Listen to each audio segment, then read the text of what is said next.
ជំរាបសួរប្រិយមិត្ត VOA តំណាងរាស្ត្រម៉ាឡេស៊ីម្នាក់អះអាងថាខ្លួនកំពុងស្នើឲ្យមានសវនាការដេញដោលលើការចាប់ខ្លួនពលករខ្មែរម្នាក់មកប្រទេសកម្ពុជាវិញតាមសំណើរបស់រដ្ឋាភិបាលកម្ពុជានេះបើយោងតាមសារព័ត៌មានម៉ាឡេស៊ីឈ្មោះថា FMT ដែលបានដកស្រង់សម្ដីសមាជិកសភារបស់ម៉ាឡេស៊ីកាលពីថ្ងៃទី10ខែតុលាឆ្នាំ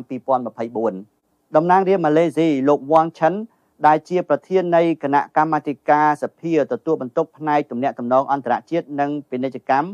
បាននិយាយថាលោកមានការព្រួយបារម្ភ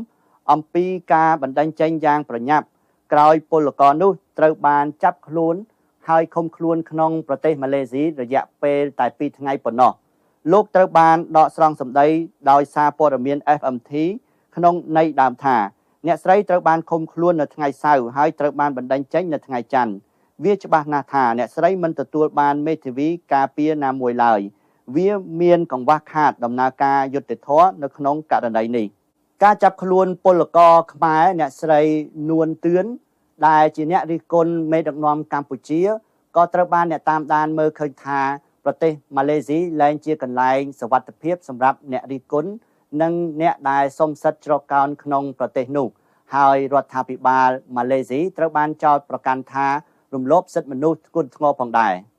តំណាងរាស្ត្រម៉ាឡេស៊ីលោក Wang Chen បានលើកឡើងថាការបញ្ជូនពលករកម្ពុជា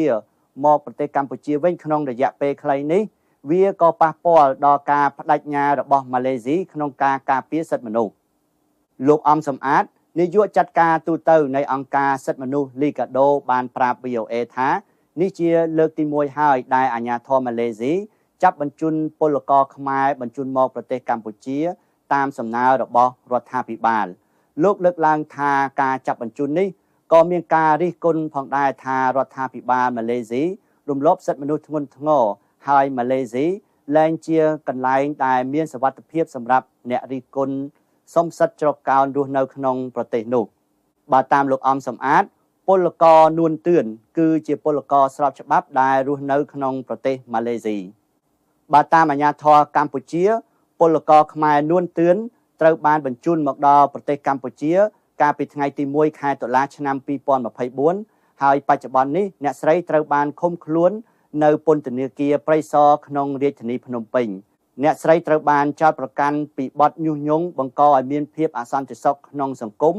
ប៉ុន្តែរហូតមកដល់ពេលនេះគេមិនទាន់ដឹងនៅឡើយទេថាតើអ្នកស្រីមានមេធាវីការពារអ្នកស្រីឬយ៉ាងណា VOA នឹងតាមដានករណីនេះជាបន្តបន្ទាប់ទៀតហើយនៅពេលដែលមានព័ត៌មានថ្មី VOA នឹងផ្សព្វផ្សាយជូនប្រិយមិត្តជាបន្តបន្ទាប់ខ្ញុំបាទសុននរិនសូមអរគុណនិងសូមជម្រាបលា